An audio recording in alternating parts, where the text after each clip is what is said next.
ورحمۃ اللہ وبرکاتہ۔ جی محترم بھائی نے یہ ایک پوسٹ سینڈ کی جس میں جابر بن سمرہ والی روایت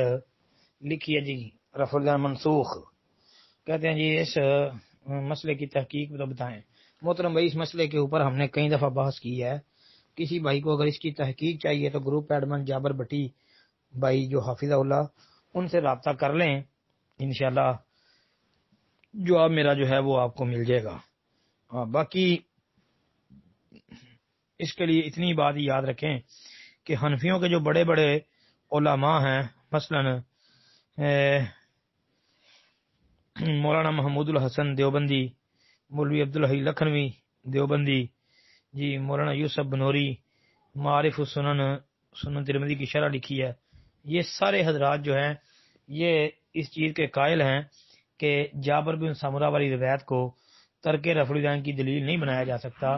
اس روایت سے ترک رفع الجان پر استدلال نہیں کیا جا سکتا، پھر بلکہ وہ کہتے ہیں کہ یہ جو ہے رفع الجان منسوخ نہیں ہے، جس طرح کہ انور شاہ کشمیری دیوبندی نے نیل الفرقدین کے اندر لکھا ہے، اور نیل الفرقدین کی عبارت کو مولانا یوسف بنوری نے اپنی کتاب معارف السنن میں درج بھی کر رکھا ہے۔ جی تو دیکھیں اتنے بڑے حنفی علماء ہیں، وہ اس روایت سے استدلال نہیں کرتے کہ رفع الجان کے ترک کا۔ تو یہ پوسٹیں بنانے والے جو ہیں یہ جاہل لوگ ہیں، ان کو اپنے علماء کی تحقیق کا ہی پتہ نہیں ہے۔ ان کے بڑے علماء جو ہیں وہ رفع الجان کو متواتر تسلیم کر رہے ہیں، سند کے اعتبار سے، عمل کے اعتبار سے، اور جناب کیا اس کا نام ہے ہر اعتبار سے اس کو درست مان رہے ہیں، لیکن یہ لوگ جو ہے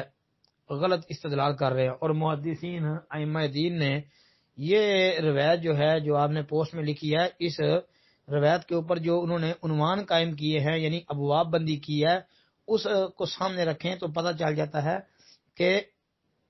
اس کا تعلق رکوع جاتے ہوئے اور رکوع سے سر اٹھاتے ہوئے جو رفع الجان کیا جاتا ہے اس کے ساتھ نہیں ہے، اس کا تعلق بھائی اسلام کے ساتھ ہے،